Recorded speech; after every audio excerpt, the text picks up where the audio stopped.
Thank you for tuning into the Devy Devotional Podcast, a monthly show focusing on Devy prospects, strategies, and incoming rookies. Now here's your host.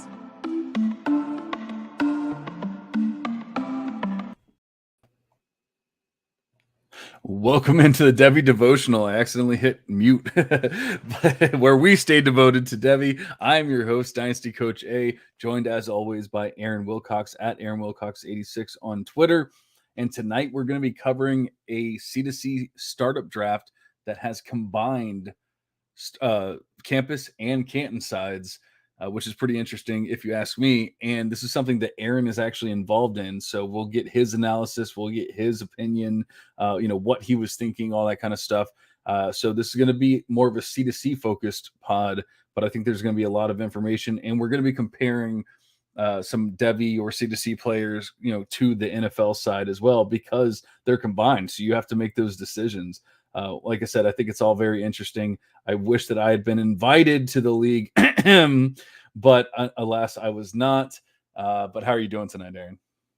Yes, we're gonna have to get another one of these going because they are fun. But I'm doing well, and so, yeah, I appreciate you making the time for this tonight. I know you've already been busy. There's going to be a pod dropping.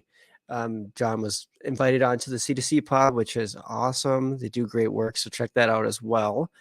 And yeah, excited to talk about the C2C startup. So like John was saying, just a little background, and hey, Toronto Dave, good to see you in the chat. But to give everybody a background on this league that's going on, it's 75 rounds startup. Everything's combined, both the NFL and the college pool. So basically, you're drafting at 101, you could draft Caleb Williams if you really wanted to. It's kind of a crazy format in that way where they're all just mixed together, and you got to have somewhat of a good understanding of C2C as a format before you jump into this type of league. But it's fun. You can go any strategy you like. You can do a blend of, heavy on the campus side or canton side, and we'll talk maybe about strategy here in a minute. But just some basic background of the specific format here. It's 2 QB on the NFL side, kind of deeper running back, wide receiver, tight end. It's 2 tight end as well. And yeah, deeper starting Actual lineups. 2 QB or Superflex? Actual 2 QB. Okay. And then the campus side is even more crazy. It's 3 QB, and it's like 4 running back, 4 wide receiver, 2 tight end. It's kind of mega starting lineups on both sides. So it adds a little wrinkle into there, especially with the 3 QB on the college side. It's like the college QBs and the NFL QBs all got pumped up value-wise. So keep that in mind with where these guys went and how they were kind of valued or grouped together when we break them down today. Yeah, and that'll definitely, I think from what I'm seeing here on the sheet that we kind of have, for the most part, the same position. We have a couple questions with multi position, but I feel like a lot of them are the same position, so like it won't be too difficult. But we have to keep all that kind of stuff in mind when we are making those decisions. Like those QBs are pretty damn important, in 2 and 3 QBs. So I think people get over crazy with Superflex, but 2 QB is a different animal. Like you literally have to start 2 QBs. Like people. I had a conversation with a close friend the other day, and he was saying, you got to blow up that team. You got to blow up that team. You only have Aaron Rodgers, Ryan Tannehill, and Baker Mayfield as your QBs. And I was like, what I'm hearing from you is I have 3 starting QBs, like in a super flex league. Like that's all I need.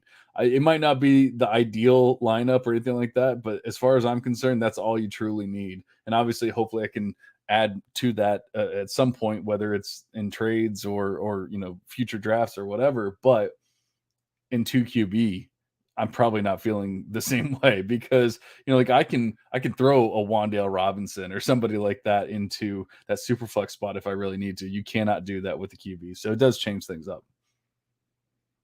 Absolutely. So for the purposes of what we talk about tonight, you can think super flex or you can think 2 QB, but that's just, the format being 2 QB on the NFL side here. But did you have any thoughts on strategies, John, about, maybe a startup strategy with productive struggle or win now on specifically the NFL or the campus side at all? Well, I guess I'll probably turn it back to you here in a minute, just because this league is so different with them being combined. That it probably throws a lot of strategy out the window. And I mean, I guess technically it's still two different leagues, and like it maybe shouldn't throw strategy out the window. It's just how you draft them, that kind of thing. But it I'm perfectly fine with the productive struggle on the NFL side, just because I think that if you start young on the NFL side, you can build that. You can continue to build that year in, year out, that kind of thing. Even if you have a down year, you miss on a draft, like you just, I did really poorly in this supplemental draft this year, or whatever. These players, Keishon Butte didn't work out like I thought he was going to, like that kind of thing. Even if that happens, if you add just one or two quality NFL players per year, that's still enough to keep feeding that NFL side.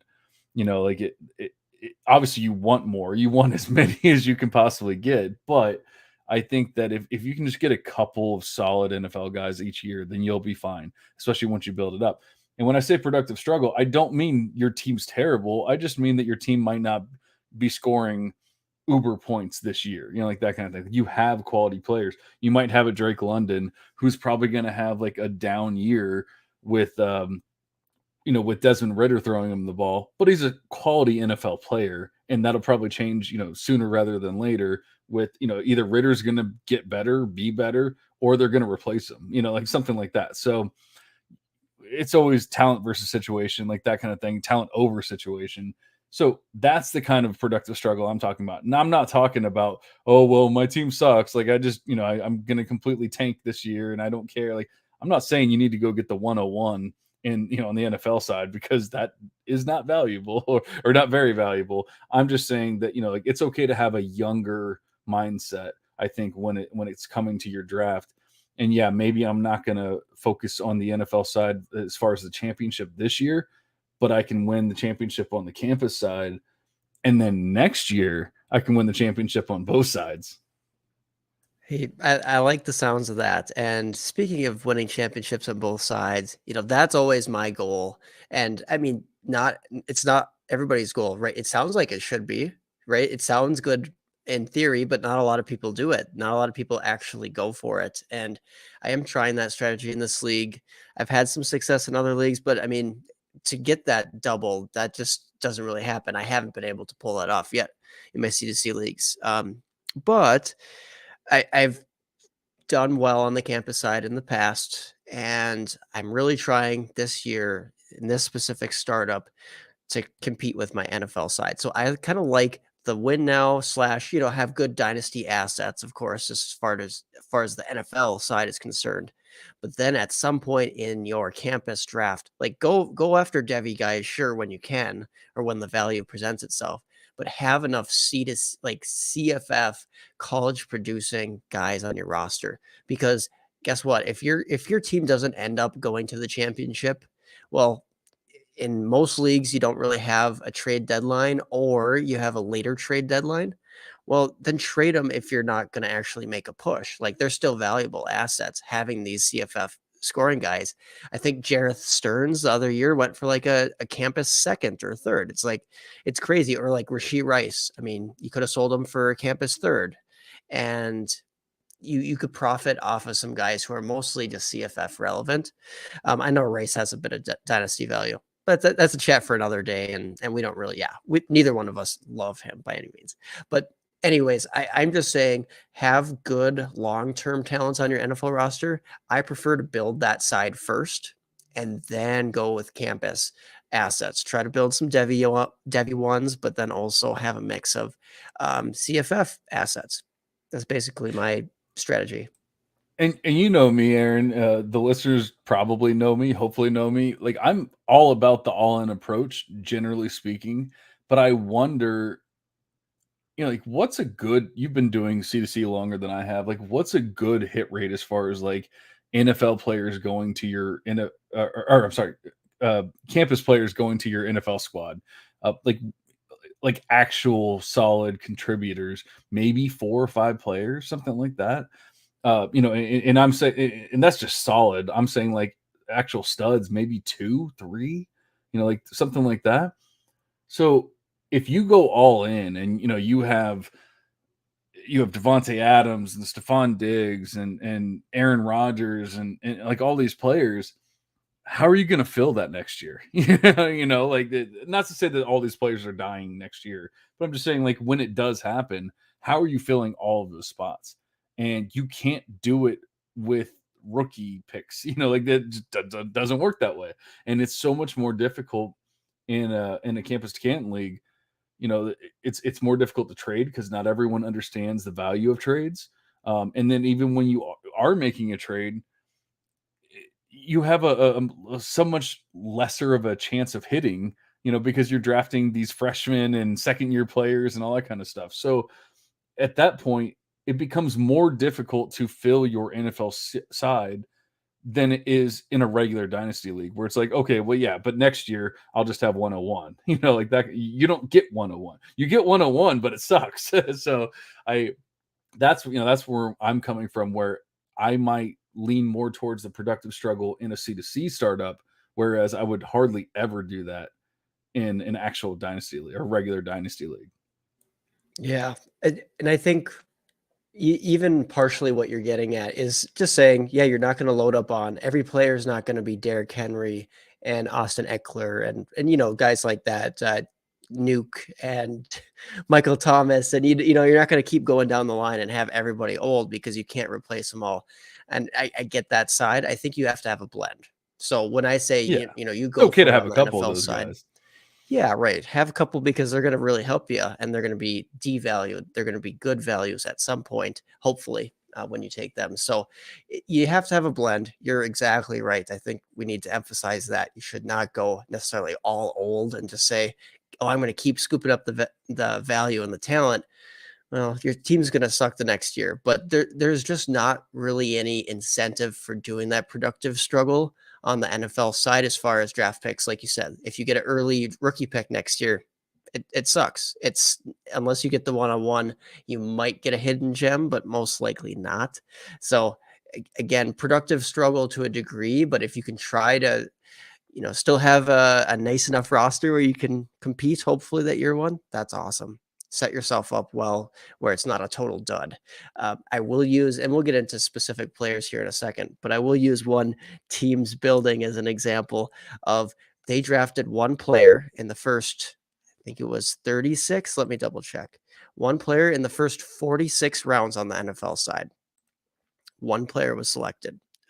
Jordan Love, quarterback for the Packers, and every other asset was to start this league was a campus player. And then now it's being filled with NFL players, right? Once you hit your 45 player max for the campus side, you have to start drafting NFL. And at that point, it's just, guys who are just not difference makers and probably never will be. So, that's a tough strategy to win at.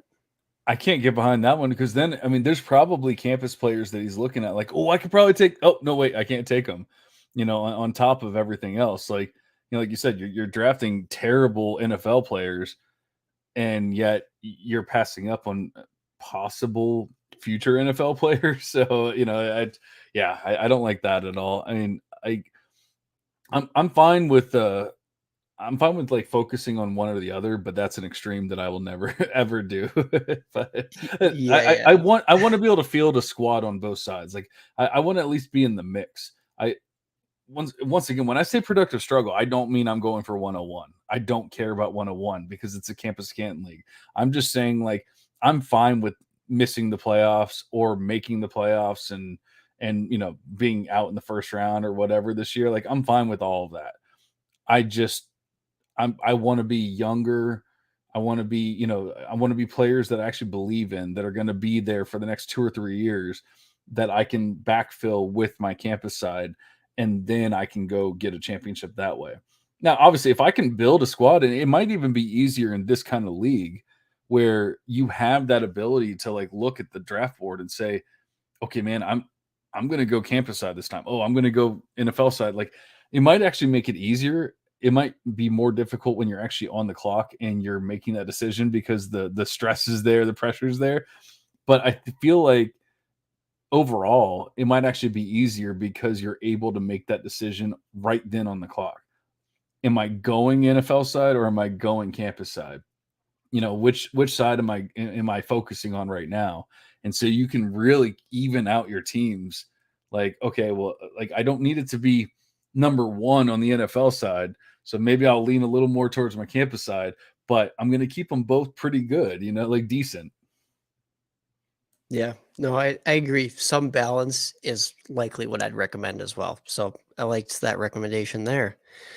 But yeah, it'll be interesting. I broke these players down by the ranges that they went in. So basically, the players that we're about to talk about here in a second are going to be all grouped together within the same round, usually the same amount of a couple picks. So I picked more of the interesting cases, the ones that I think are interesting to discuss, debate, and we want to hear your listener opinions as well. So, shoot us a DM, or if you're in the chat here, if you're live, definitely shoot us a message because these are interesting ones, or at least in my opinion, quite a few of these were. So, do you want to lead us off, John? Yeah, we'll start with my favorite player. In the early rounds here, it was 107, 108, and 109. We had Lamar Jackson, Justin Fields, and Caleb Williams go. And I mean, like Aaron was saying before, I don't think it would be that unbelievable in a combined draft like this to see a Caleb Williams go. Maybe 101 is probably a little egregious, but like 104, I could see that happening. I don't think it would be that insane. But here we have it in that order: Lamar Jackson, Justin Fields, Caleb Williams was 7, 8, and 9. I definitely have my opinions, but I'll start off with you here, Aaron. How do you feel about how those went? And I mean, I don't think there was anything too insane, but I guess the question is, are you willing to draft a Caleb Williams there at 109? Might be the biggest question. Yeah, and in Devy, I'm not as willing to, but in C2C leagues, it's certainly you're trying to get that campus production. It's start 3 quarterbacks on the campus side, like you need those too, and then he's going to be a good NFL player. But how good, and is there something catastrophic that could happen? Sure, but that could happen for guys on the NFL side too. I love the safety of Lamar Jackson. We haven't seen that elite play for a couple of years here, but I do love that he has this contract. He has this team investing in actual weapons. Um, that is promising for his security. So as far as safety goes, him going first, then Justin Fields, then Caleb Williams, I'm actually fine with that order. And I don't feel strongly about this one, but I wanted to bring this up because I know you have some interesting opinions sometimes about, Lamar Jackson, where he compares to some of these players. So what's your take on Jackson, Fields, and Caleb Williams? So because of the 2 QB and 3 QB aspect of it, I have no issues with like the actual 107, 108, 109 for this grouping. Um, Obviously, I'm a known Lamar Jackson hater, and I say hater because I don't actually hate the player at all. I think people are insane about him. The only argument you ever get from people is he was the 2019 MVP. It's like, all right, cool guys, but it's 2023. So I get the biggest thing was he going to have a contract? Now he has a contract, so like he has to be valuable at that point. But I think that people are completely dismissing the fact that he has a brand new system that's coming in. He's a rushing first QB that is now going to be in an air raid offense. And like while he has some additions coming in, I feel like people act like he didn't have wide receivers in the past. Like Marquise Brown didn't exist, like like all that kind of stuff. Like Rashad Bateman never existed, even though he's still there, and people are including him now. It's not like he's never had pieces. Mark Andrews has always been there, and he's always been a stud. Marquise Brown was a stud, except for he wasn't a stud because it was a low volume offense. The other question is, if you want Lamar Jackson to be a passing QB, then his rushing is going to get hit. It's going to take a hit. It has to. So at that point, he's not as valuable as you thought he was going to be. So one of these things has to happen. Either he's not as much of a rusher because he's throwing more, or he's continues to rush because he can't throw and all that. Like that doesn't lean to the top of this tier. Give me Justin Fields, give me Caleb Williams. At the very least, I think you're gonna get a slow start. It's the first time he's had a brand new offensive coordinator since his career started in the NFL. And people hate Greg Roman, but Greg Roman created a system that was good for Lamar Jackson. We can't say that Todd Monken is going to be good for Lamar Jackson. We can say that he's a good offensive coordinator. We can say he's an exciting and he produces fantasy points. We cannot say it'll be good for Lamar Jackson. At the very least, we see a lot of QBs start a new season with with a new office, new OC, a new scheme, everything, and it takes time. So it might not be that hit that you were hoping for week 1, week 2, week, whatever. But now maybe week 8, everything clicks and maybe everything's okay. I still don't know that I love 107, even with all of that said, just because I think that I feel like they will pass more. Like they've shown us, they've told us they want to pass more. He's already started rushing less because of getting a little older, injuries, whatever. If they start passing more, people are banking on that 2019 9% touchdown rate, and it's not going to happen again. So I'm not saying he isn't valuable. I'm not saying he shouldn't be drafted around here. I'm saying he shouldn't be drafted first here. Yeah, I think you lay out an excellent argument for Lamar Jackson. I just look at the other options. It's like Justin Fields, as much as he flashes a runner, purely as a runner, he still is just so raw as a passer. I expect him to take that next step. I think most do, but there were points this last season, halfway into the NFL season this last year, I couldn't sell Justin Fields for anything. I mean, people just thought he was dead. So half of a good season. I mean, he did have in total a good season if you are focusing on the rushing production. But again, it's like a Lamar Jackson situation. He's younger, but if he just doesn't get his team to that next level, is there a chance that Justin Fields never takes that next step? I think that there's more risk. Lamar's safer, but like you said, maybe that upside isn't there. Lamar's probably not going to, like you said, rush at the same rate as he did when he was younger, and his passing might not take that big of a leap, especially right away. So I present maybe the devil's advocate view of Justin Fields, very risky in the first round of a startup. Yeah, I mean, that's a lot of risk. If he does not hit, if he does not stick as a cornerstone, what's telling us he's franchise. not going to hit the passing? People say that Lamar Jackson didn't have anyone to throw to. He had Mark Andrews, Marquise Brown, and Rashad Bateman to throw to over the past handful of years. Justin Fields was throwing to Velus Jones, what the hell is it? Darnell Mooney for a little bit before he got hurt and missed the rest of the season, and Chase Claypool. Don't be wrong, I completely forgot for a second. N'Keal Harry. So like that's who he was throwing to, and yet we're going to compare the two. I don't like it blows my mind when people are like, oh, yeah, well, Lamar didn't have anyone to throw to either. No, Lamar had great people to throw to. He just couldn't throw. Justin Fields is a great passer. We saw it in college. We've seen it in the NFL. They have a terrible offensive line, which they fixed, or at least to an extent. I don't know if they completely fixed it or anything like that. And then they've added DJ Moore, one of the best wide receivers in the league. Darnell Mooney's back and healthy. He's not a stud wide receiver 1, but he is a quality wide receiver 2, I believe. And then you still have those other pieces, in your Chase Claypools and your Cole Kmets and all that kind of stuff, behind that. But I don't get that argument at all.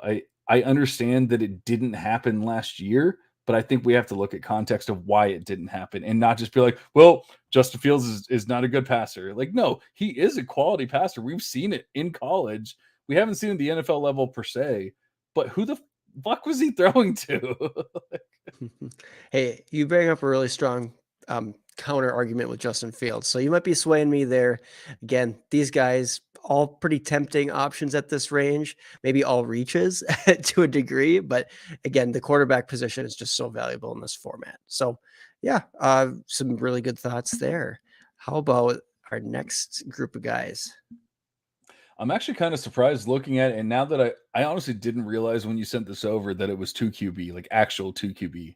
And so now I'm kind of surprised that Drake May fell to 210 in this draft, considering that Caleb Williams went at 109. And I know that people love Caleb Williams, but like I would have expected, maybe it's just my bias coming into play, but I would have expected that Drake May would have gotten a little bit more love there. I know everyone and their mother hates Kyler Murray, but in a 2 QB league, you're going to let Kyler Murray fall to 211. That just seems a little wild. And then we have Jonathan Taylor at 302, and that was the comparison here. Was how do you feel about those three players? So I guess I'll ask Aaron, how do you feel about those? Yeah, I agree with Kyler Murray. It's just the hate goes too far, but you look on Twitter and everybody's like, no, he's not a top 10 QB and this and that. And it's crazy. It's recency bias, both with how the team has fared, with the injury, people just getting frustrated that he hasn't really taken. I don't know. He's played well. He's produced well as a fantasy asset. I don't get it. He's small, but people are ranking Bryce Young ahead of him. And it's like, no, Kyler Murray's actually done it before. And he scrambles much more than Bryce Young does. So I love the value at Kyler Murray there. I actually considered him in this draft early in the second.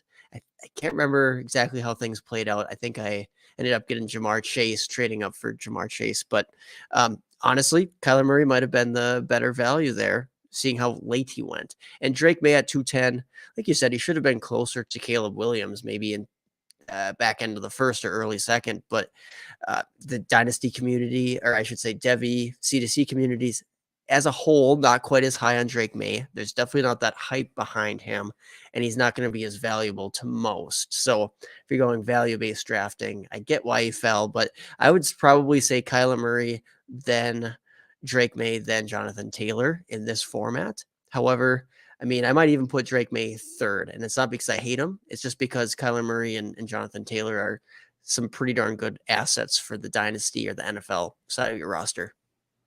So, Aaron, I know you follow college football, substantially, and you stay in touch with all the stuff. Who had more rushing yards, Drake May or Caleb Williams this past season? I don't know. I guess I didn't think you keep might track know. of the counting stats, but I'm assuming that you're in, I guess, saying that Drake May did, right? It was Drake May. Yeah, he had more rushing yards. I understand people love Caleb Williams. I have been not a known hater. I've never hated Caleb Williams, but I've always had him at 2. He has actually moved up to 1 for me now. I'm not saying this is not me being biased or anything like that. I have Caleb Williams at 1. Drake May is not that far behind him. There's absolutely no reason. If you're drafting Caleb Williams at 109, there's absolutely no reason why Drake May should be going at 210. Or you're getting a steal if it's happening. Like it shouldn't be you're pushing him beyond that. And it's not just the rushing. Like I believe that he's a quality NFL passer and everything else. Like he has the arm, he has the athleticism, he has everything that we want, especially in a 2 QB league. I'm actually it's a 3 QB league because it's a C2C. Like you're still on the C side, the original C side. So I think that give me Drake May way before 210. Kyler Murray, we've talked about it. Like, man, there's no reason for him to be going that low. Jonathan Taylor is the only one that I'm fine with being at 302. I'd probably drop him below that. Like I'm fine with him being around that in a regular dynasty draft. When you start adding in these campus picks and stuff like that, I'm fine with him being lower than that. Like Jonathan Taylor is a very, very top tier talent in the NFL. There's no doubt about it. He is in a god awful position. He has a rushing QB that is going to probably struggle, most likely struggle, and will be taking rushing yards and rushing touchdowns from him. And an offensive line that was deemed elite at one point and now has kind of become non-elite, we'll say. Like they have some work to do at the very least. And it doesn't mean that I hate Jonathan Taylor, but I feel like there's still that feeling where people are just like, oh, well, it's JT. Like he used to be worth 4 first-round picks. And so I'm just going to draft him early and I'm going to take him at 302. he probably doesn't deserve to go at 3-2. It's just the God honest truth. Yeah, I think that's a good point. And this exercise is less about like Drake May shouldn't be at 210. It's more so comparing the three players. So I think in comparison, I agree. Quarterback should go first, and then Jonathan Taylor after that. I think that was my first, at least, gut reaction there as well.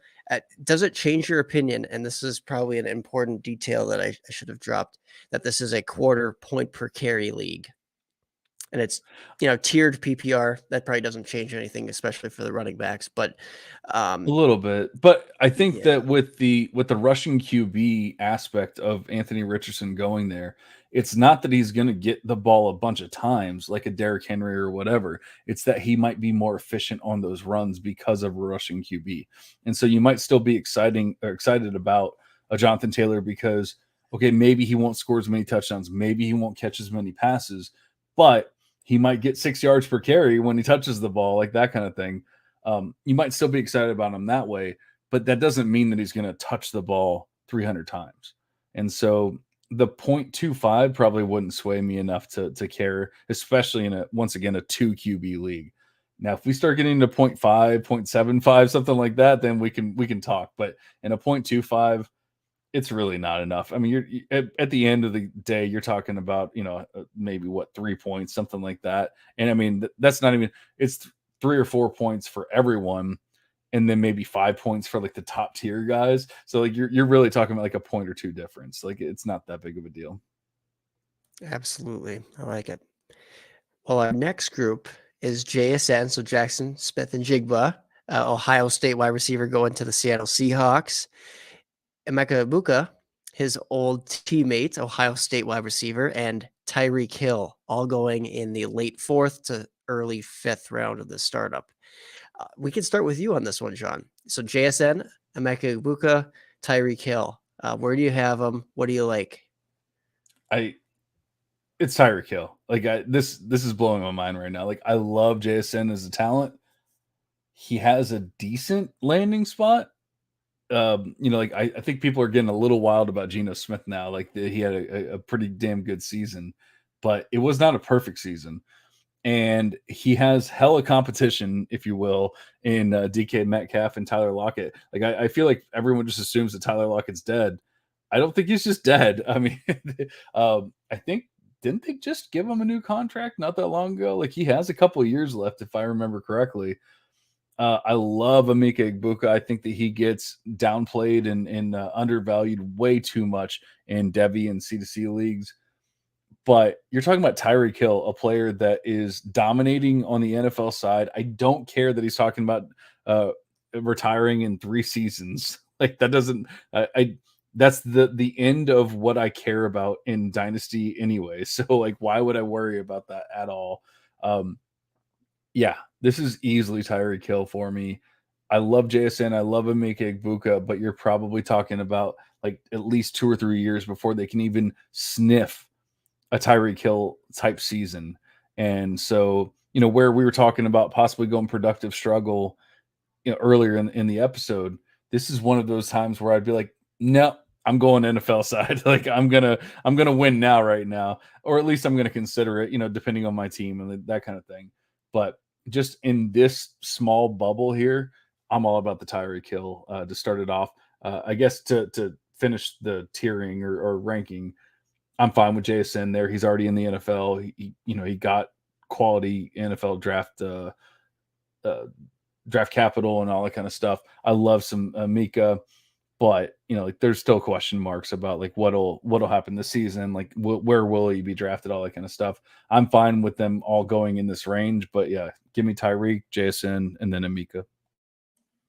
Sure. And that's what makes this type of draft just beautiful and awesome, because I'm actually on the polar opposite side. Tyreek Hill's last for me. Not necessarily going to draft him in that range. And maybe that's because I know the draft board a little bit better as far as some of the values that dropped for the wide receiver position, or maybe it's hindsight. But at the end of the day, I'm not taking a 29-year-old there. And that's maybe the ageism coming out, right? As far as the window of production, Tyreek Hill's going to have that for hopefully a couple more years, but you just don't know. How much insulation does he have? He tears an ACL, something bad this season. There's just so little. And I get that there's more than just that. And the likelihood of it isn't high. But as a guy who just he relies so much on that athleticism, as that starts to wane, we know at 30, it's like everybody's going to start fading him so hard next season. I just love JSN because we know he's a great prospect. We talked about it all year long. People were fading JSN for the wrong reasons, or they hadn't seen him lately. And now they're going to maybe fade him just a slight bit because of the landing spot. It's like, no, he's a good player. Tyler Lockett's not going to be around forever. I like JSN as the first guy here, and then Emeka Egbuka and Tyreek Hill probably have more of a conversation for me, just because Emeka hasn't made it to the NFL yet. There's some risk there, but both you and I love Emeka. We've been on him from the beginning. He's not actually that far off of Marvin Harrison Jr., which is crazy because it sounds like there's a huge chasm. There's a cliff between those two guys in a lot of people's rankings or conversations. But Emeka is just a stud. So I actually have him second and then Tyreek Hill third here. Not that I hate Tyreek Hill. I don't want that to be the outcome here. Just a little bit too old that early when we're comparing to these other guys, where I think JSN is going to be a really high end or at least very quality NFL receiver for a long time. And Emeka Egbuka, a large likelihood that he becomes a stud. And he gives you that campus production. You talked about Tyreek Hill giving you really, really good NFL production. Well, Emeka Egbuka is giving you very good campus production as well. That's a huge edge. I did actually forget about the campus, the C2C aspect for a minute. Right. In Devy, it's definitely Tyreek still over Emeka Egbuka for sure. Yep. Absolutely. But I did forget about that. I still feel like you're hoping that they ever become even sniff Tyreek Hill's value. And that's what you're hoping for. And so, while there's nothing you said was wrong. It's just a different way of looking at it. It's a philosophy. And you're hoping that Tyreek stays healthy. That's the other thing, because he needs to stay healthy for that to pay off whatsoever, for sure. Right. And it is true. But so I go back to Derrick Henry. 2 years ago, Derrick Henry, he broke a bone in his foot. Midway through the season, he was dead. Everyone was like completely out on Derrick Henry. He's worthless.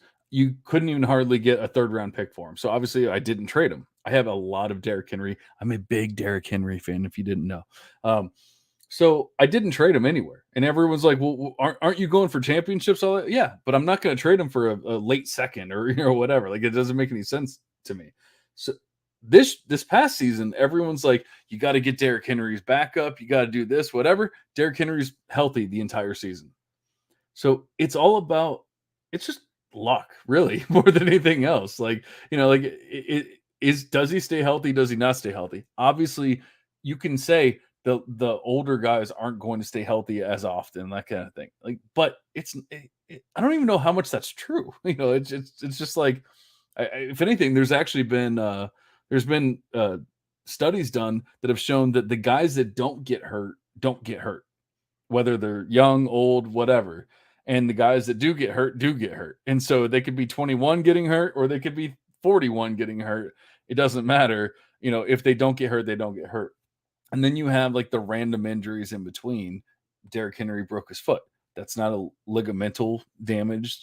That's not something that we're going to like worry about, like future issues beyond like short-term kind of stuff. Like, oh, maybe they're favoring one side over the other because of a short-term thing. But now that we're well beyond a year past that, we're no longer concerned about that injury. So I'm not concerned about Derrick Henry getting hurt. I'm not concerned about Tyreek Hill getting hurt. It's the same exact thing. So that's just, once again, nothing you said was wrong. I just disagree. It's just like, I would much rather have Tyreek Hill. You're hoping that JSN and Emeka Egbuka ever become Tyreek Hill. And we have at least a year or two, if not more, of Tyreek Hill being Tyreek Hill. And so I will take that above those two, because I think it's going to take, as much as I love JSN, once again, you weren't wrong. JSN is an amazing talent. Emeka Egbuka is an amazing talent. As much as I love those guys, beyond the the campus side for Amika, I think it's going to be a couple of years before you're truly getting any kind of like Tyreek Hill production on the NFL side. Yeah, and I'm okay waiting in a way, just like you projected Drake May and Caleb Williams to be, really, really good assets for the NFL level. I'm projecting JSN and Emeka Egbuka, because both of them are excellent prospects to be difference makers at their respective positions. So, yeah, I think that both of us disagree. However, really good arguments there. I feel like this should be like a Twitter poll or something like that, right? Because I think we've It would be a argued it good really poll. well. Yeah, but well, we'll let the listeners decide on that one.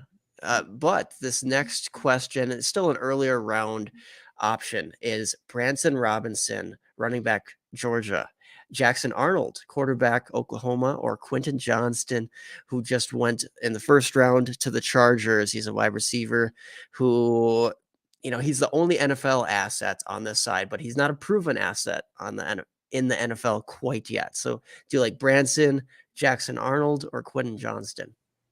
I think this is the first like truly interesting one, because obviously we have three different positions here. We have NFL talent versus college talent. Like there's a lot going on here, and that's why I love so much of what that startup was. And I wish I could have been a part of it, buddy.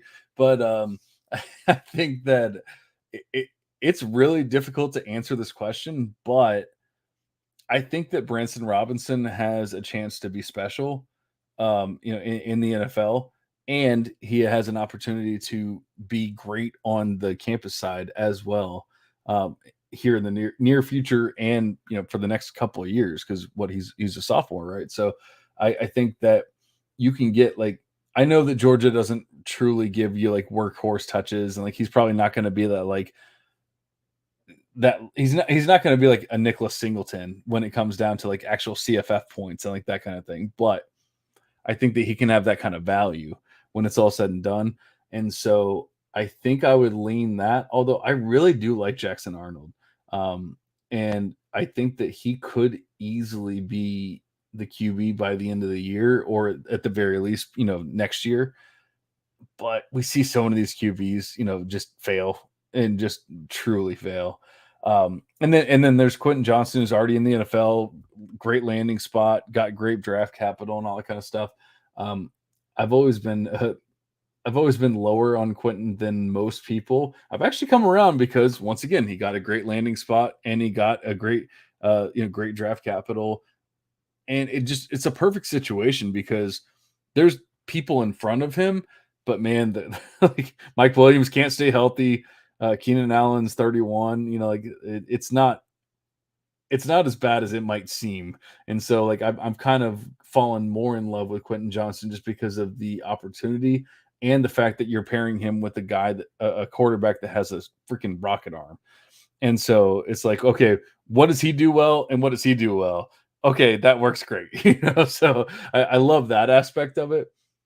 But I think that when it's all said and done, Branson Robinson might have the most value. And he's the one that went first. It was 703, 704, 705. So I think I kind of agree with where they went. How do you feel? Yeah. I would say we need to at least flip-flop Jackson Arnold and Quentin Johnston, just because, the hit rate on these 5-star quarterbacks, yes, 5 stars are going to hit at a higher rate than 4 stars, right? That all makes sense.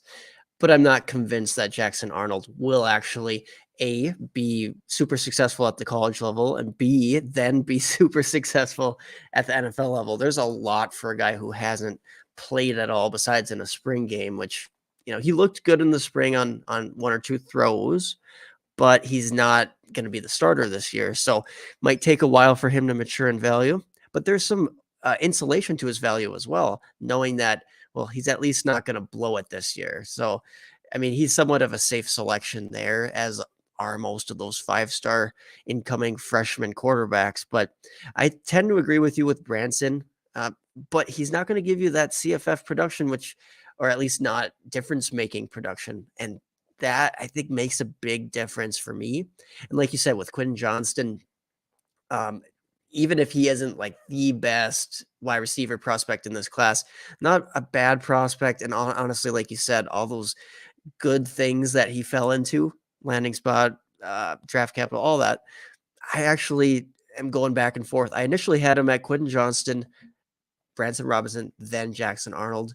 Now I'm kind of flip-flopping, do I have Branson before? But yeah, I ended up actually selecting Quentin Johnston in this draft. So that was me. And, I'm not mad about it at all that Branson got taken beforehand. I was eyeing him up for the record, but I was not going to take Jackson Arnold quite that early. I think a little too risky for my taste.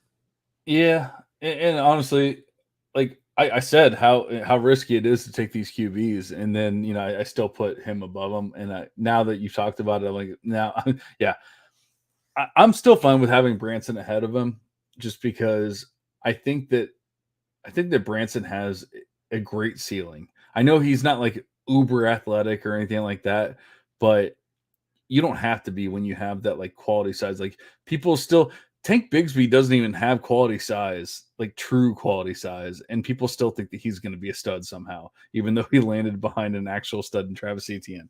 But yeah, give me a guy that's 230 pounds, a stud on a studly team, like gonna get drafted early. I get that you don't get the C2C like high end or the campus high end stuff with Branson Robinson, but you draft those players knowing that they're Devy players. You go get your CFF players later on to backfill and you'll be able to do whatever. But you have Branson Robinson because he's Branson freaking Robinson. So yeah, I'm fine with switching, and I would have Arnold at the back end there. Although I do like Arnold, and I think he actually has a legit shot to like see the field fairly early or fairly soon. So like I don't hate Arnold. I don't know that I don't have the context that you do of like where every player went, and so like I can't say where compared to other freshmen and all that kind of stuff, like where he went. But I'm just saying I don't hate the idea of him going here. Yeah, me either. And you make great points on Branson. He's got a lot going for him, a lot of talent. So as I talked about before, quarter point per carry makes a difference, and it's kind of pumped up some of the running backs in this draft. So the wide receivers started falling, and they fell more and more and more to bring up some of the guys in the next grouping here. So Mekhi Lemon, Zay Flowers, and Deontay Johnson at 1308, 1309, and 1310. And for the record, I would not have drafted Quentin Johnston in the 7th round if I would have known Zay Flowers would continue to drop till the late 13th. Like, what the hell? Yeah, that's a wild drop, man. That is like in rookie drafts, those guys are going back to back, and I could have got one of those guys 5 rounds later. Are you kidding me? Sorry, I'm allowed to tilt a little bit, aren't I? But anyways, Absolutely.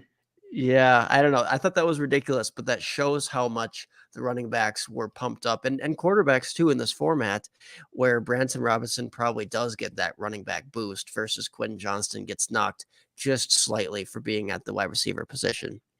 But with this newer question that I just posed, it's like Lemon, Zay Flowers, Deontay Johnson. I'm curious what your thoughts are. I think I know what you're gonna say.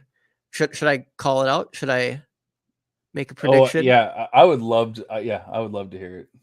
Yeah, I think you're gonna go with Zay Flowers, then Lemon, then Deontay. You got it, baby.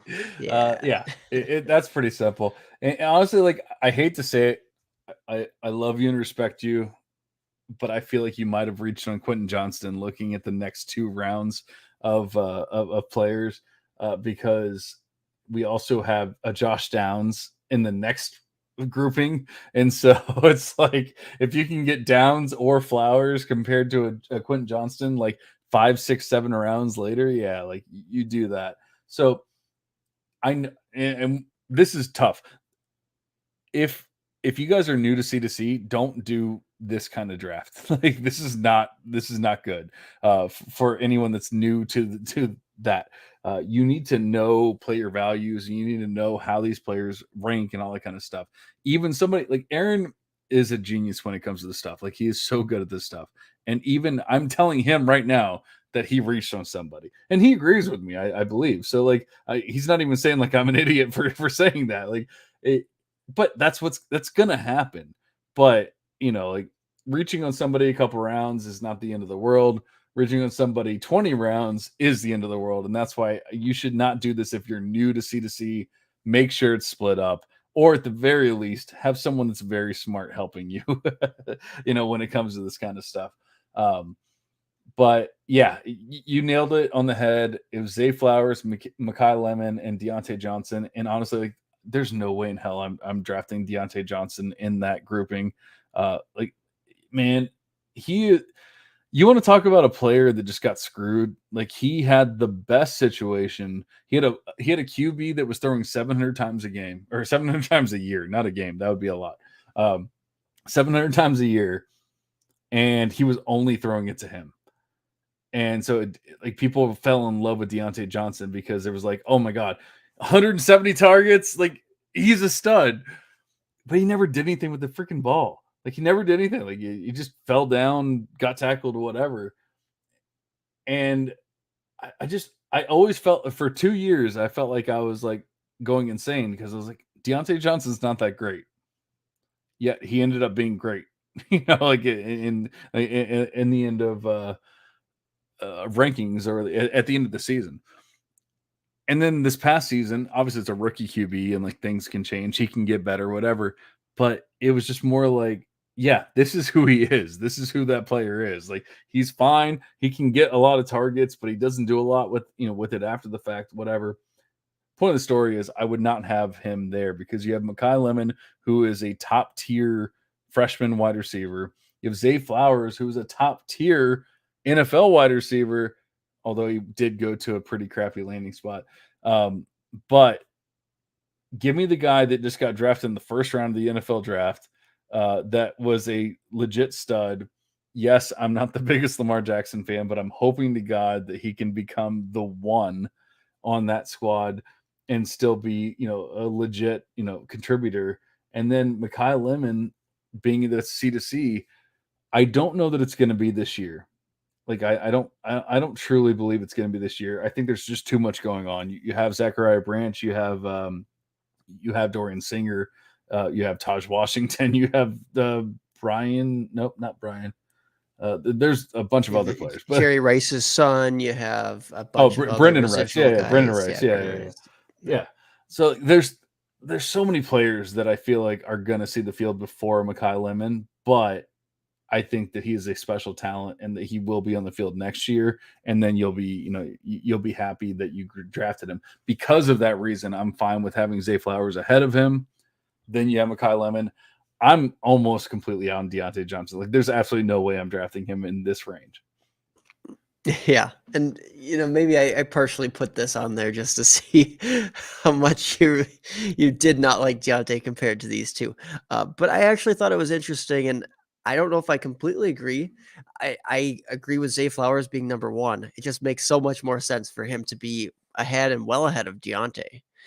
But Mekhi Lemon, I just think, like you said, there's a chance that he's like a year 1-0, and he is a good talent there. But USC just keeps bringing in this talent and these transfers.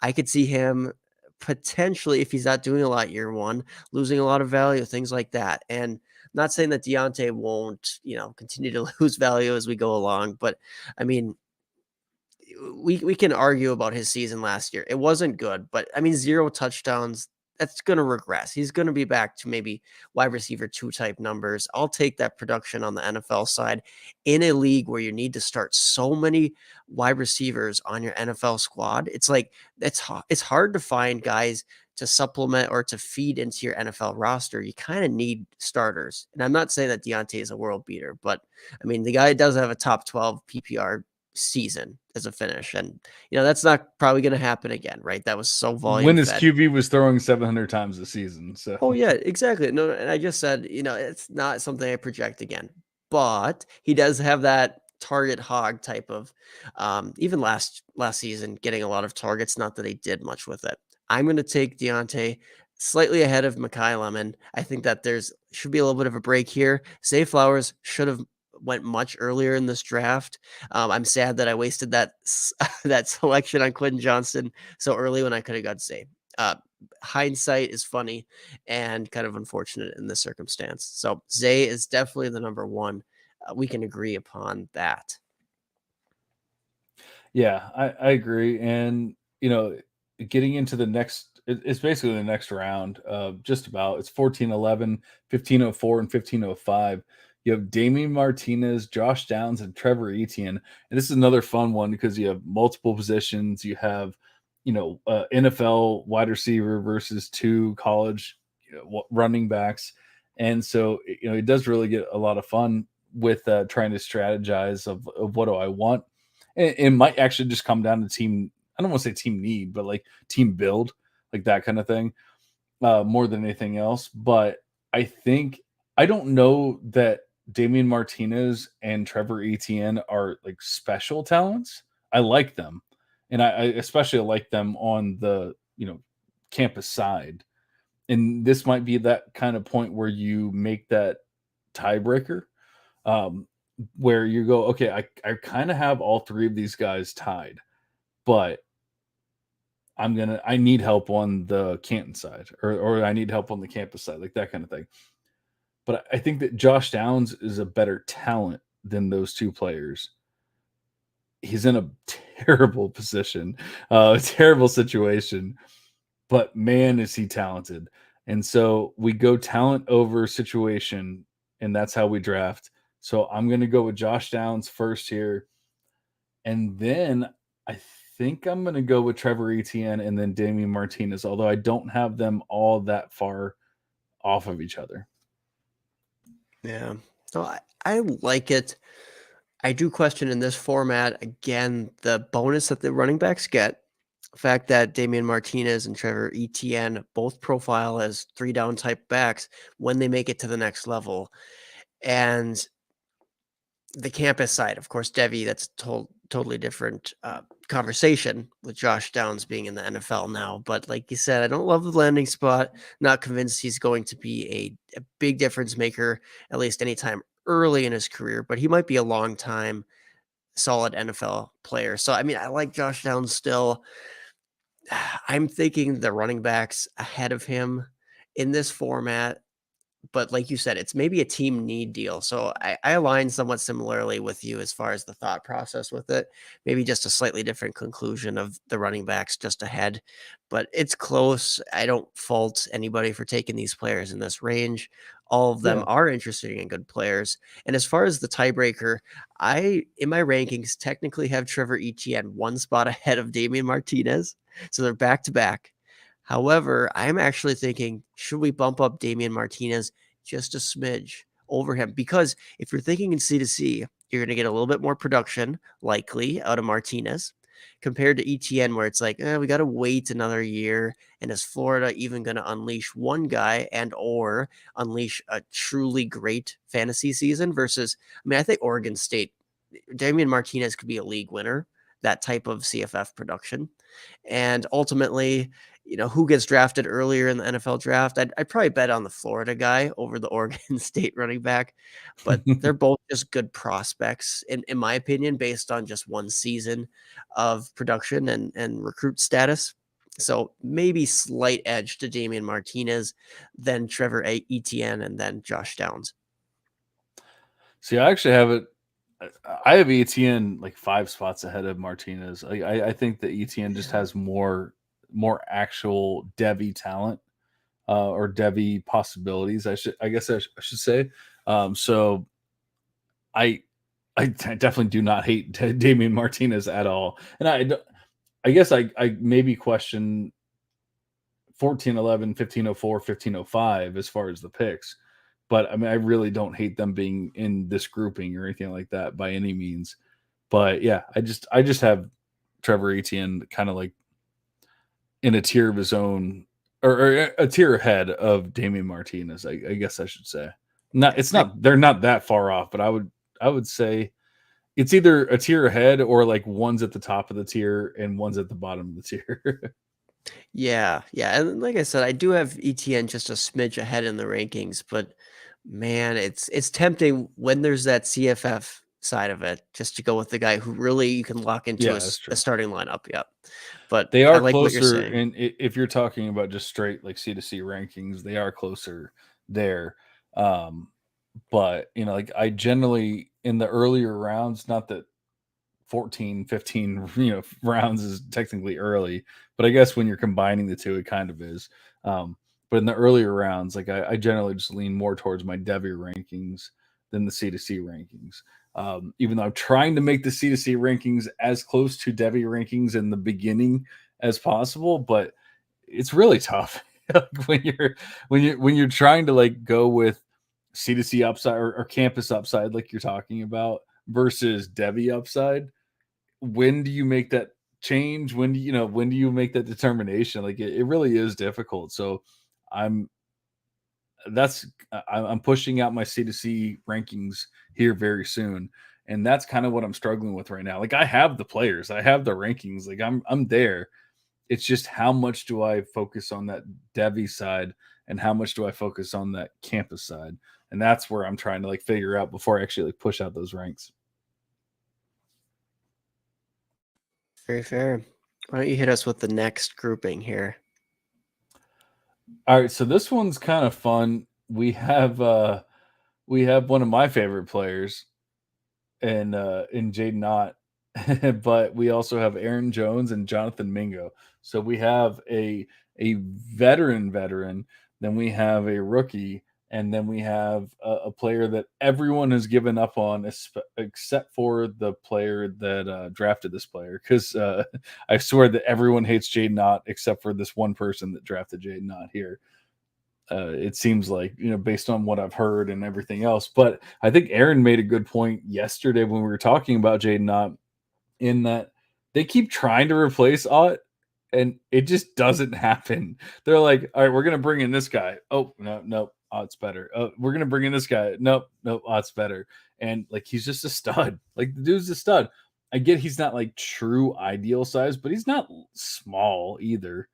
And so I love Jaden Ott there. I love Aaron Jones, man, but I can't get behind a Jordan Love led offense. I just can't do it. Like I'm fine if you have Aaron Jones, you got to stick with them, but like do not trade or draft Aaron Jones. Like I'm not all about that. Like I hope that the talent can win out, but I don't want to make that bet again. And then Jonathan Mingo is not good. Like he's just not good. So why the hell is he being drafted here? I understand that he got drafted early in the NFL draft and draft capital, DC, all that kind of good stuff. But man, the talent levels that are going on here is you have Aaron Jones, Jaden Ott, and Jonathan Mingo. Like it's just not the same. So yeah, get the hell out of here with all that stuff. Yeah, Jonathan Mingo's the guy who's kind of sexy looking, but really once you draft him and you're stuck with him for a couple of years, you're like, oh, why'd I do that? What? Honestly, it's Nico Collins from a couple of years ago. It's Cornell Powell from a couple of years ago. Like it was all the same draft class, I believe. Amari Rogers, like all these wide receivers that got a little bit better draft capital than people expected them to get, and yet they were terrible. And guess what? They're still terrible. Like it's so dumb. Yeah, don't draft a guy 8 rounds earlier than you would have drafted him just because he got second round DC. Like that's not how this works. That's how you end up with the Henry Ruggs. I agree. And I feel like there's some sort of meme that's about something about this. It's like, did it work out for those people? No, it never does. I mean, those people But delude themselves into thinking it might, but it might work for us. And it's like, no, no, I don't think this is probably going to work for you. Taking Jonathan Mingo here. I mean, I like him more than you. And I'm surprised I see all the love out there from Matt Harmon, JJ Zacharyson, these top end analysts, and they're kind of falling into the trap of maybe, like you said earlier, using context, but maybe they're stretching it a bit too far. Like, oh yeah, there's all this context. We should just, ignore how he didn't do anything in college for so long. Well, I don't think we can ignore that much of an unproductive profile. So I tend to agree with you. He's last here. Uh, Aaron Jones and Jaden Ott, though, I mean, do I love, love, love those assets? No. And would I love Jaden Ott if they hadn't tried to replace him with literally, what is it, three or four transfer backs that are all bigger than him? It's like so strange. Why would they keep bringing in these former top end guys? They just brought in a guy who was a little bit more of a grinder, bruiser, but another guy who could steal goal line carries in King Giroux. He's not a good player at all. But I mean, Justin Williams Thomas and Byron Carville, like really notable prospects coming out who haven't really found their way yet. So, hey, I think that Jaden Ott's the best out of them, but the coaching staff just seems to disagree. They want to. And like you said, I mean, you said that they haven't, or he's not letting up the job or whatever. But if the coaches they're like, nah, you're just a complimentary back, I get kind of discouraged thinking about it. So as much as I don't like going with the old running back here, it's just kind of a group that I don't feel great about. So I probably would go Jones, Ott, and Mingo. But I mean, who wants Aaron Jones in a startup in this Right. type of format? But it's in the 18th. So for example, if somebody held off on taking a running back, in the 7th, 8th, 9th, 10th, and they're like, instead, I'm just going to scoop up a cheap starting running back in the 18th. I actually don't mind that strategy. Yeah, I get that, and that's why I'm fine with them being like pretty close. I think I would lean towards the upside of Ott just because I do believe he'll win out when it's all said and done. Like he was a stud. Honestly, like what he put on the field, I feel like is very close to Quinshon Judkins, and yet maybe like he doesn't have the size or whatever that Judkins has, but I think that he's not getting any kind of respect like a Judkins, where people are like, Judkins is a freaking stud, and Ott, oh, who cares about Ott? He's terrible. They're trying to replace him. They're trying to replace him, and it's not working. So I'm fine with going with the upside there over the 27, 28-year-old running back. I get what you're saying. Like in the 18th round, it's not the worst idea to go get a running back like that if you truly need it. But man, we can't even guarantee. Like Jones wasn't even all that special last year with Aaron Rodgers on the team. Like, how can we guarantee that he's going to be special?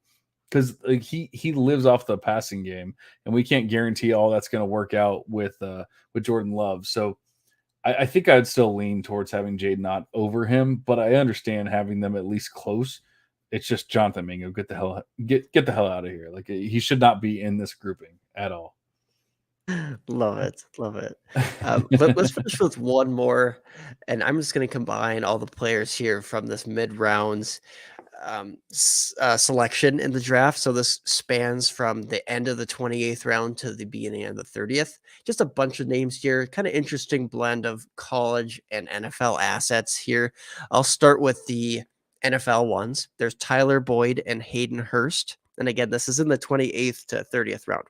So Hayden Hurst, Tyler Boyd, and in no particular order, Quentin Joyner, so USC freshman running back, Tyler Buckner, now Alabama quarterback, just transferred in, and then maybe some more high-end CFF assets, Rasheed Ali and Kavorian Barnes. So again, Tyler Boyd, Hayden Hurst, Quentin Joyner, Tyler Buckner, and then Rasheed Ali, Kavorian Barnes. Any strong takes? You don't have to rank every single one, but anything sticking out here, John, amongst that group? I think at this point you might have to go with Tyler Buckner just because of the Alabama connections and I mean it doesn't seem that far fetched that he's going to be the starter this year. Like I know it seems kind of crazy because people are just like completely out on Tyler Buckner, but he was a 5-star prospect. I know it's been weird. He didn't play his senior season in high school, and he was hurt the entire year last year basically. But he showed traits even in that like bowl game at the end of the year. Like he had some picks and stuff, but like he showed that he could throw the ball. He obviously has athleticism. And I mean, Alabama was like, hey, let's bring this guy in because clearly Ty Simpson and Jalen Monroe are not cutting it at this point. Like, there's no reason they would be bringing somebody in. When have we seen that? Like, I know it's a different world now, like with the transfer portal, and I'm not saying that teams shouldn't be doing this regardless. Even if you love your player, bring somebody else in. Like, who cares, So I'm not saying that they shouldn't be doing it, but I feel like this is more of an actual commentary on how they feel about Jalen Moreau and Ty Simpson than maybe a different situation might be. And so out of this grouping, there's not too much like that I truly believe in. Um, I know like people seem to really love Kavorian Barnes, and like Rasheen Ali obviously has some CFF upside and stuff like that. But I don't know. Like I think that Tyler Buckner actually has Devy upside, CFF upside, like all that kind of stuff. And so out of that grouping, I feel like I would take him over anyone else. Yeah. I mean, I like that thought process. I guess I wasn't really considering Tyler Buckner maybe at the top, but you're convincing there. I think that the Alabama squad, the coaching staff, they wanted to take a shot on a talented, uh, at least formerly very high end recruit. And I don't know, maybe they just wanted to take a gamble and they said, hey, this guy could be good. He could be nice for our system. It doesn't give a huge vote of confidence. Um, in I guess any direction, right? It doesn't give a lot of confidence for us as if we're holding on to Jalen Milroe shares and things like that. And I don't think, or Ty Simpson, and I don't think that it should give a lot of confidence though, even for Buckner. I mean, I guess you could see it a bunch of different ways. Maybe they brought him in to maybe compete next year, but they don't feel as though he's ready to this year. They just wanted to scoop up a talent that was out there. But it means something that the fact that Alabama was after him. But I actually go with Rashid Ali here. He is the guy with the highest CFF upside by far in this group, as far as what is it, CFB winning edge. They put out all sorts of CFF content. They have a great podcast, and they have Rashid Ali, I think, as the RB2 in all of fantasy football. Um, Jeez. because you go back to, he was injured last year and he came back and he was still banged up. The guy he was competing with last year is now gone. So that room is back open. They're a run heavy offense. They always have been, and they will continue to be this year. You go back to the previous year, and he was a league winner. He was like I think the number one RB in all of college football. He's back healthy again. It's been confirmed. I'm really excited about his future. And if you talk about like CFF upside, you want to win your league, you want to win both your NFL and your campus side, he's a great asset that allows you to do that. These other guys are a little bit more dart throws, like Quinn Joyner. Like, who knows if he even ever plays for USC? Like, he looked good in the spring game, but there's been lots of guys who faded out who also did that, and he's not going to start day one. Hayden Hurst, I mean, we just got word that he got surgery, so that makes me not as optimistic about him being a contributor, even though it's a 2 tight end league. Tyler Boyd, meh. Kavorian Barnes, lesser upside. I guess he shouldn't be grouped in with Rasheen Ali, in my opinion. He just doesn't have that high of Really? upside. Yeah. But if you go off of last year, I mean, that's a different conversation. But Rasheen Ali should be back. All ready to go. I I don't know. I think that Kavorian Barnes kind of showed what he has, and I and you have a junior player versus a fifth year player. Obviously, I know when you're talking about in the 30th round and stuff, like you don't care as much about all that kind of stuff, but I'm still kind of thinking like Kavorian Barnes has a much better shot of actually being like a Devy player at that point than Rasheen Ali does. I get what you're saying as far as like he was a top tier player and all that kind of stuff, but I don't know. I feel like Barnes has kind of shown that he could be viable at the very least. Where I feel like Rasheen Ali is just a college player, like a CFF player. Like I don't see anything beyond that. Maybe it's just because of the injury. Like maybe I'm wrong, and maybe he'll blow everyone's minds this year, and then it won't matter. But I feel like at the very least, whether we disagree on Ali and Barnes, there, I feel like we can at least agree that I want nothing to do with Joyner or Hurst. So I feel like I would put it at like Buckner, uh, Barnes, Boyd, Ali, and then the other two. Like that would be kind of like my grouping there. Yeah. I think it just doesn't quite give the amount of credit that Rasheen Ali needs as a CFF threat. When we take into consideration that Barnes is not really an NFL hopeful either. There's that slight chance, but I mean, is he going to be better than what Dwayne McBride did? Like, probably not. I mean, Dwayne McBride was dominant for years, and he still went in the 7th round. And I get there's other concerns, but I mean, what did he average last year? Kevorian Barnes averaged 11 points per game. At least that's what Fantrax showed me in this format. Rashid Ali averaged 26 points per game in 2021. That's insane. So I just think that it's that much of an edge that he gives you, why he needs to be propelled up. But I can see the argument for maybe a Devy ranking saying, yeah, Ali's probably not going to do it. But again, he's going to be a 4th year. I think you said 5th year.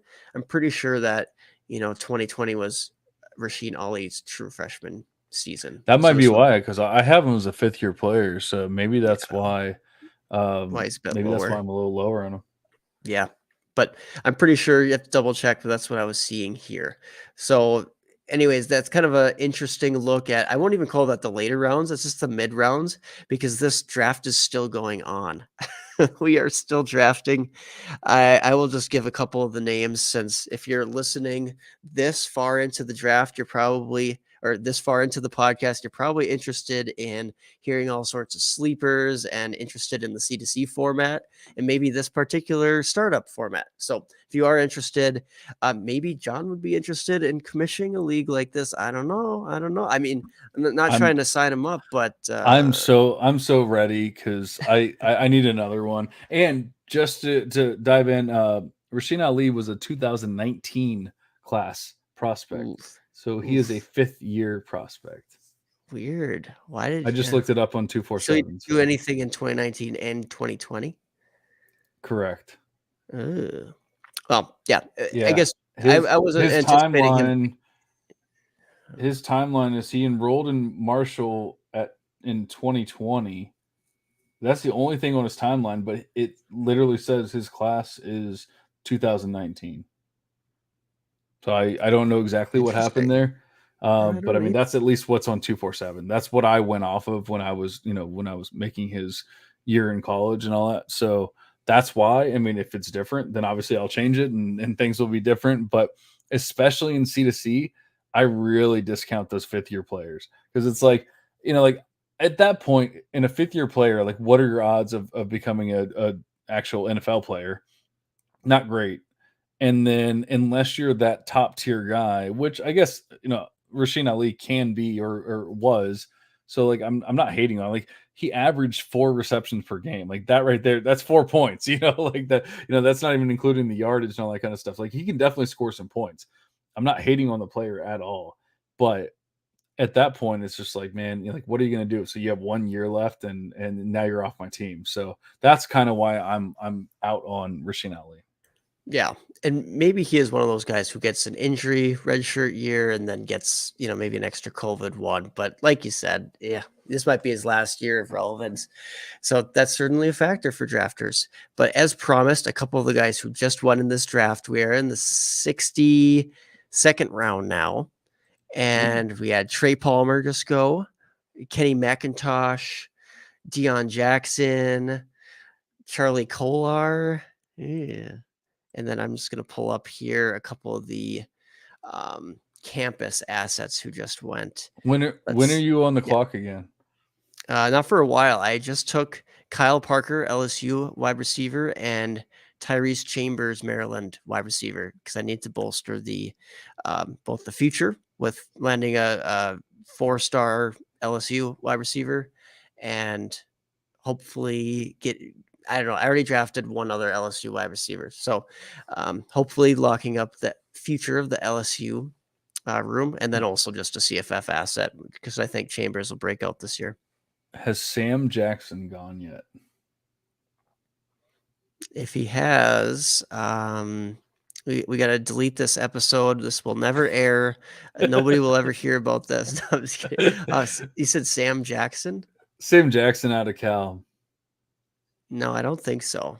You got to draft Jackson. Sheets. That's my new baby. That's awesome. That's my new baby. You got to draft him. I honestly, I was, I had and so it's all nerdy stuff, but like in the model, I have index match formulas, and I had it set to like it was only index matching like 275 players, and yet in my statistics, I had like 1,000 players or something like that.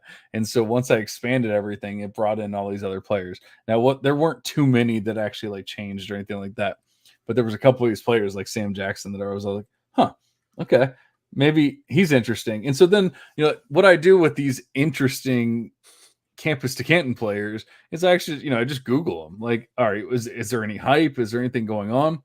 Well, he transferred to Cal. He's considered the starting running back at the very least by our lads, and like he's, if you look at any of the articles, like people are talking about him being the starter this year at the very least.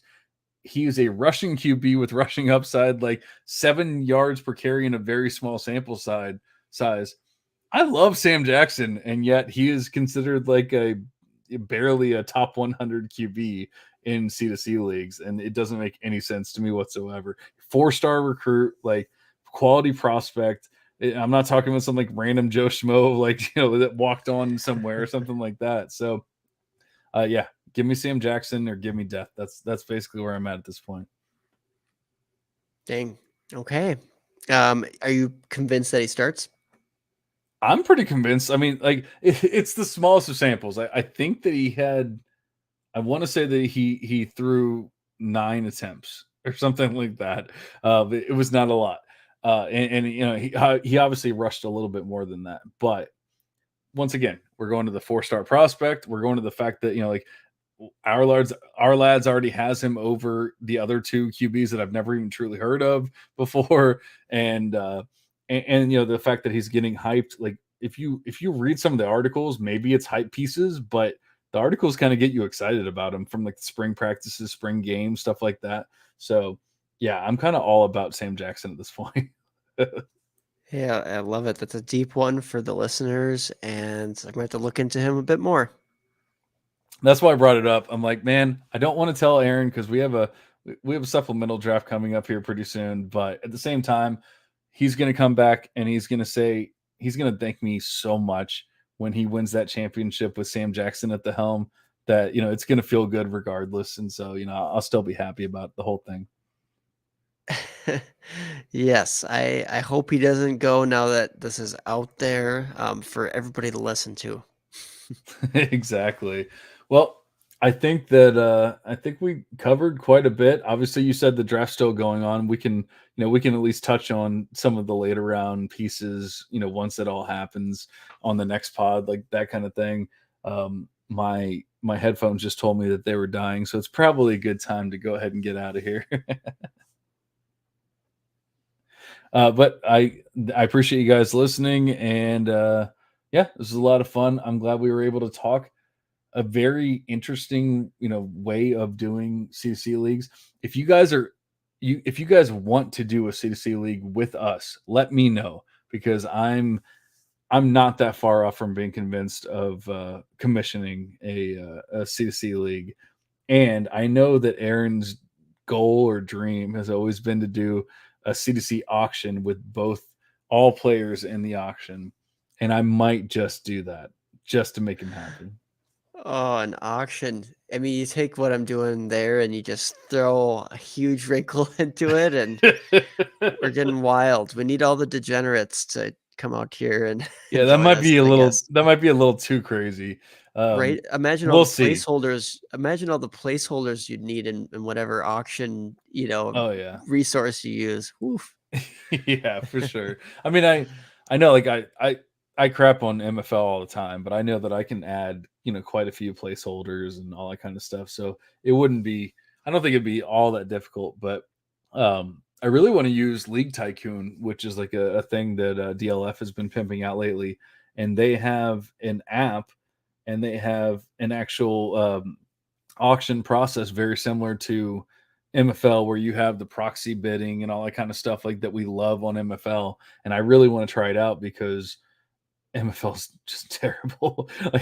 Like I appreciate MFL for what it is, but man, it's so difficult as a commissioner, like trying to remember where all the settings are and all that kind of stuff. Like if you don't do it every day, it's a nightmare. And then people ask you like, well, why can't I do this? And then it's not fun.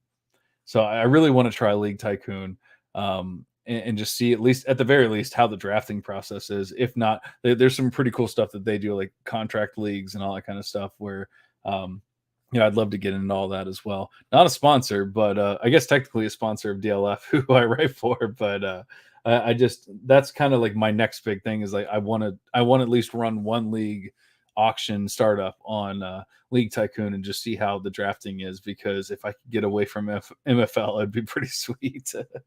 That'd be pretty fun. And getting away from, I calculated 540 placeholders is what you would need for the I don't know if you can do all MFL. that. Yeah, for the MFL, if you wanted to do like combined campus, and because that's how many campus players get drafted in a 12 Wow. person league. Yeah. Yeah, I don't know if I can do that many, but yeah, that might be tough. But at the very least, we can do just a regular one, and get some listeners and have some fun. I know I was just on the Campus Life podcast, and Austin and Nelly Analytics that I was on with were both saying that they were kind of interested in doing a startup. So right there, we already got 5 people, so 4 Let's people, go. whatever. I can't do math, so yeah, we can definitely at least have a start there, and then we get some listeners in, get a couple other people in, and we'll be ready to go. Perfect. Yeah, your other co-host Andy, I know I think Yeah, Andy, I've invited him some Devy leagues, and he's like, "No, I don't want to do Devy. I only want to do C2C." So, like, I'm pretty sure that he'd be down. And I'm sure we can easily get a handful of other people. So it shouldn't be that difficult. We'll have it ready to go.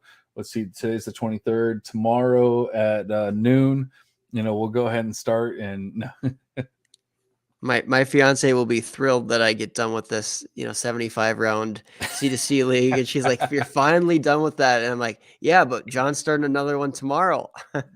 Exactly. I mean, that's why they're That's still great. fiancés. You have to let them know, what's how it's going to be, before you truly get married, and all that kind of stuff. You have to lock that stuff down beforehand.